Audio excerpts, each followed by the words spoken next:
From the studios of Farm Journal Broadcast, this is AgDay.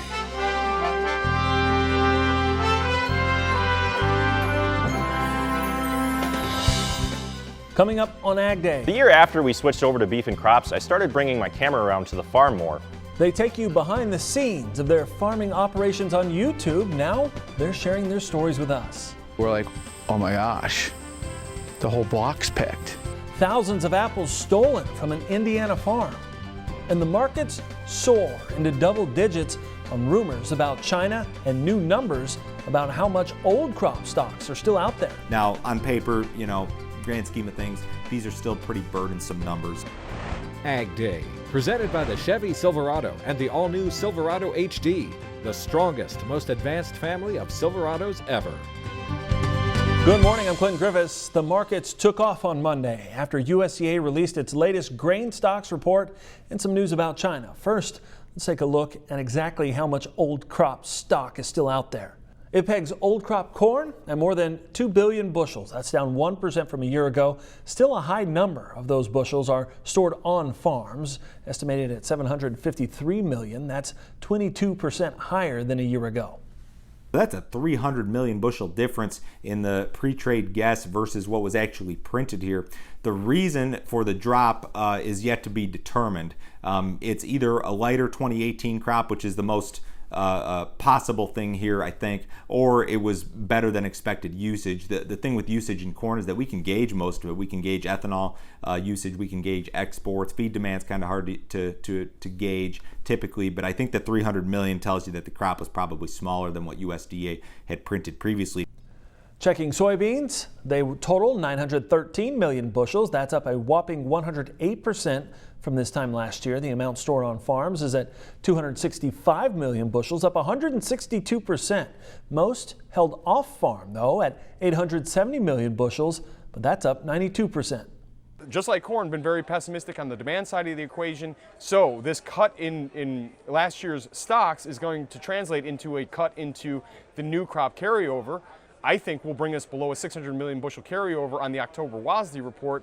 But also, if you look at the cut that they made in yield today, it suggests that, in my mind, the 48 national average yield that the USDA is currently using is still way too high. So that adds even a more bullish layer to the story that's unfolding here today. Checking out the wheat crop, it totals more than 2 billion bushels, down just slightly from a year ago on farm stocks there. 776 million bushels, up 23%. Off farm at more than 1.5 billion bushels, down 8%. This is also moving markets. Rumors continuing to fly that China is buying more U.S. soybeans ahead of high-level trade talks later this month. Reuters reporting China bought several cargoes of U.S. beans on Monday for shipment from November to January. We'll have to await confirmation on that from USDA. But China's National Development Reform Commission says next year's grain import quotas will remain unchanged from prior years. Now the levels will be at 9.36 million tons for wheat, 7.2 million tons for corn. The announcement made no mention of any other changes to import quotas. That's despite China agreeing to make changes to the administration of the quotas earlier this year as part of a World Trade Organization ruling in a case brought by the U.S.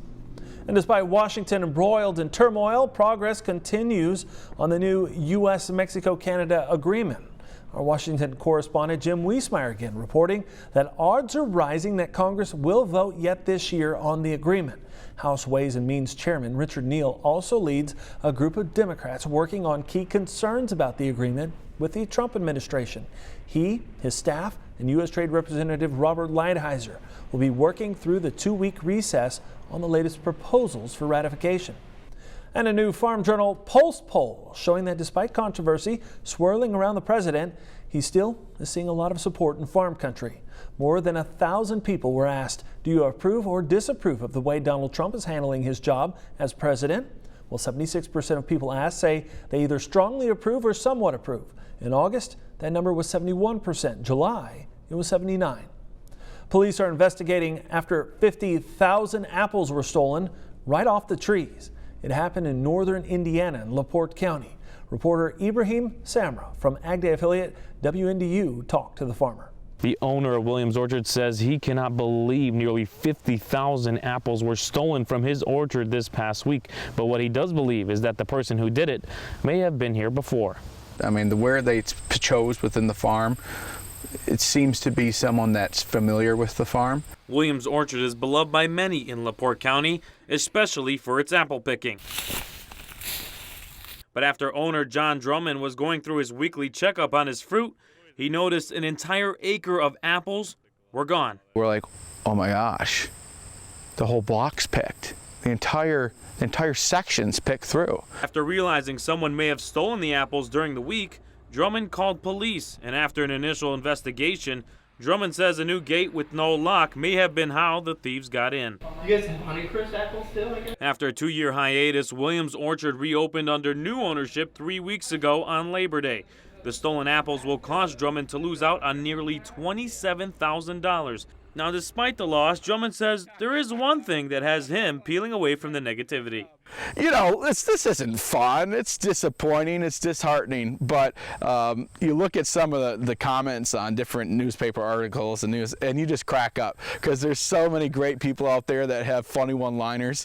And like you identified, the one-liner that I really loved is someone says, "I hope they get to the core of the problem." And I was like, that's hilarious.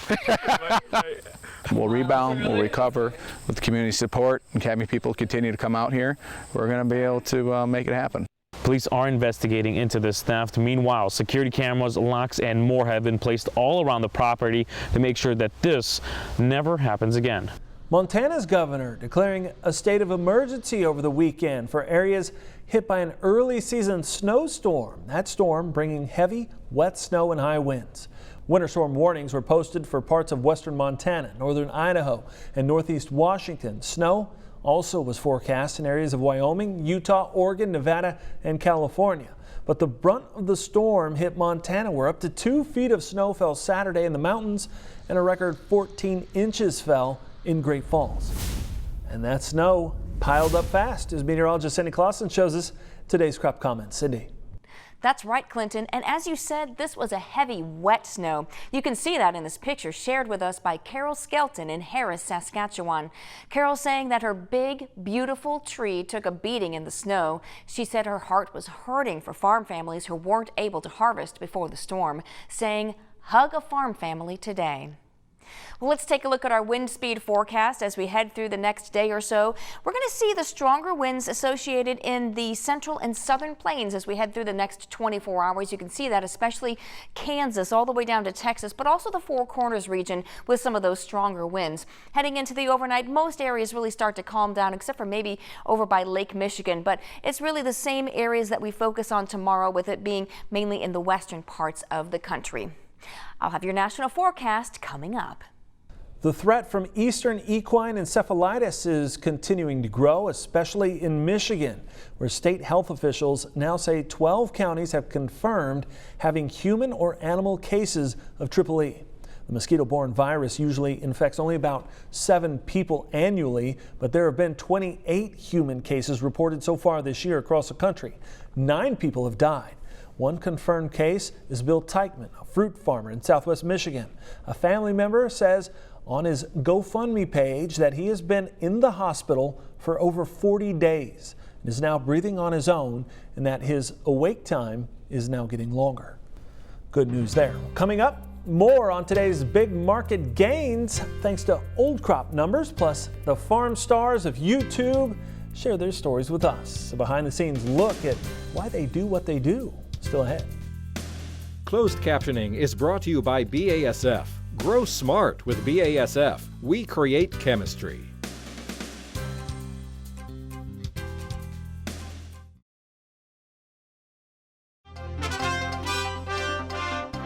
Now we wait for the next report from USDA, the WADSI report. It's scheduled to be released on Thursday, October 10th.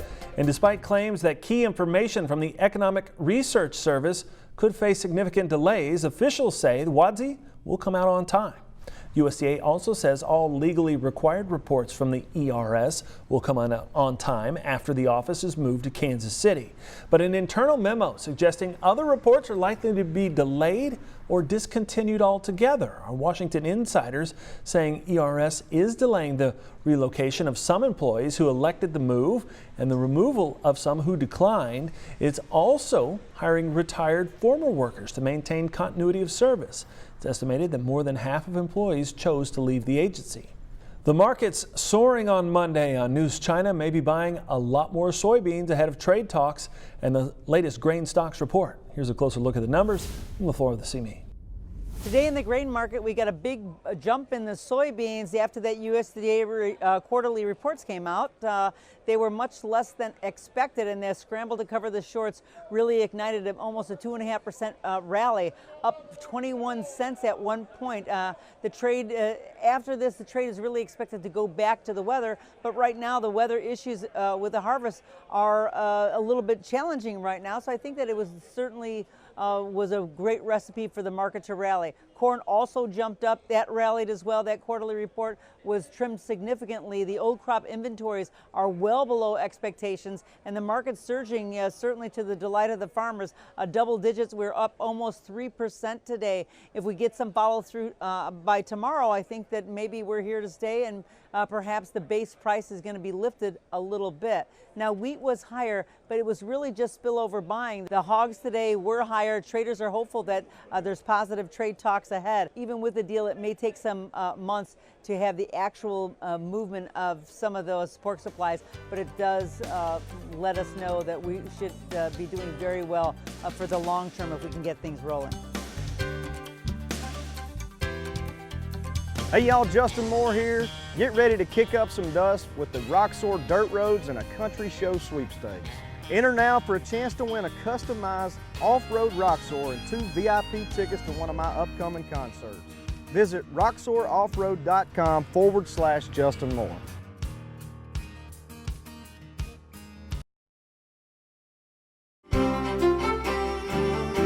Meteorologist Cindy Clausen here taking a look at the systems we have on the map today, but over the weekend, lots of snow falling there in Montana. Oh, it was just crazy, this early season snow, and it was a big snow for that early season. Well, we have a little bit more to talk about today. Most of what we'll be seeing is rain, but there will be a few areas that see some spotty snow as well.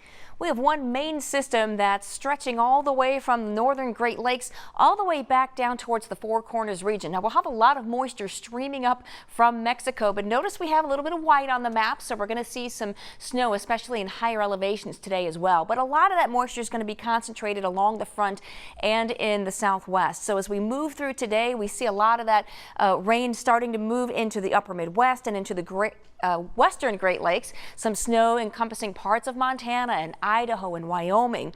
Heading into your Tuesday night, high pressure keeping things dry in the southeast while we concentrate that rain along the front. More snow for parts of Wyoming there. And then as we head through your day on Wednesday, we see some of that snow potentially moving into South Dakota, maybe North Dakota. A little bit of snow there, probably more rain than anything else. But yeah, it's going to be on the chilly side as we head through the next several days. Precipitation wise, this is where we're expecting the last 24 hours, really a big focus down in the southwestern United States with that tropical moisture coming up. And then as we head through the next 24 hours, you can see that stream catching up with that front and a lot of moisture into the upper Midwest and into the Great Lakes as well.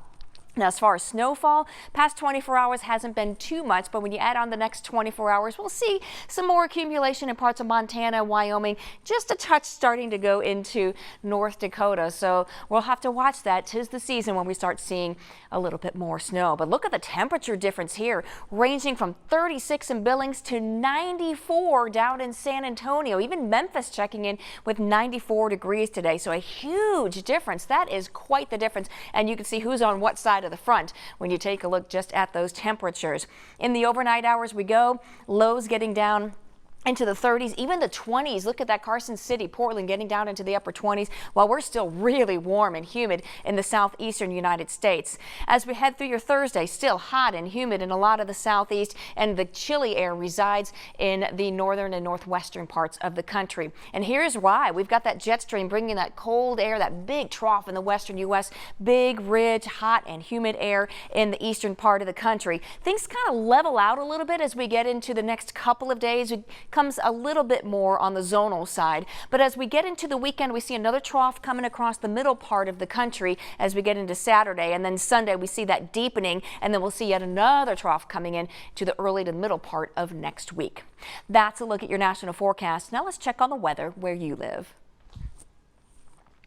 Elgin, Oregon, look for mostly sunny skies on a high of 53 degrees. Seward, Nebraska, showers and thunderstorms, heavy rain possible there with a high of 75. And Jackson, Kentucky, mostly sunny, hot and humid with a high of 96 degrees.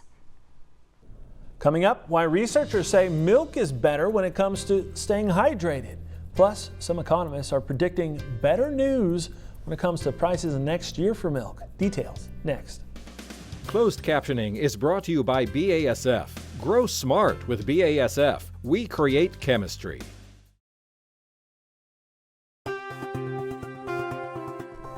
Dairy prices could average $1 per hundredweight higher or more next year. That's according to economists at the University of Wisconsin. And both of them are more optimistic about prices than current futures market levels. The market right now has Class 3 prices tanking to $16 at the start of the year and not recovering back to $17 until next summer. Bob Kropp and Mark Stevenson believe prices could dip into the mid-17s in the first quarter, but they see them rebounding to $18 fairly quickly and staying there for the rest of the year. They say world prices are soft, but world milk production growth is also limited, and those factors may boost U.S. dairy exports. A new study is touting the benefits of milk when it comes to hydrating. Researchers saying skim milk topped the list of 13 common drinks for hydration. The list includes water, sports drinks, and things like Pedialyte. The research was done at Scotland's St. Andrews University. The researchers say milk's lactose, protein, and fat slow the emptying of the stomach, and that in turn extends the duration of hydration. Sodium in milk also holds on to water. Still ahead, they're the farm stars of YouTube, and now they're sharing their stories with you exclusively on AgDay. Our new series, Your Farm, Your Story, next. Hey y'all, Justin Moore here. Get ready to kick up some dust with the Roxor Dirt Roads and a Country Show sweepstakes. Enter now for a chance to win a customized off-road Roxor and 2 VIP tickets to one of my upcoming concerts. Visit roxoroffroad.com/Justin Moore.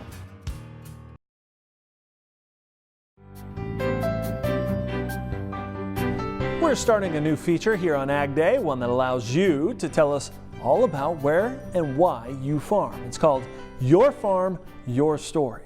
We recently reached out to Ryan Kuster. Now, Ryan has a popular YouTube channel called How Farms Work. Ryan sent us a video telling us all about his operation.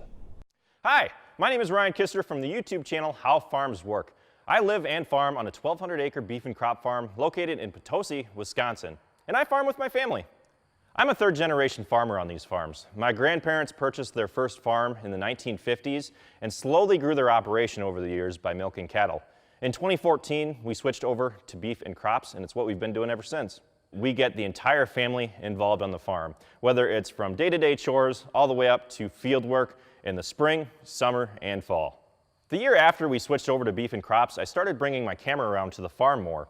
Originally, it was intended as just to show anybody what the farming life was like, whether you were from the city or you were another farmer wondering how other farms run. Watching our following grow on YouTube over the last few years and being able to go out and meet people who have watched our videos and have told me how much they have learned from us, it's just it's an amazing experience. And it's been great, and I've met so many great people over the years. It's just crazy to me being able to think, if I walk down the road, someone's gonna come up next to me and go, "Hey Ryan, need a ride?" Overall, I would say that making videos has had a positive effect on the farms as well, because I have tried out several different pieces of equipment on the farm over the past few years. I've gotten to use tractors that I never would have been able to put through their paces like I have. And I've also gotten to use equipment that I wouldn't have had experience with otherwise, such as the JCB Teleskid, as well as a new Unverferth cart that we are going to be using this fall on the farm.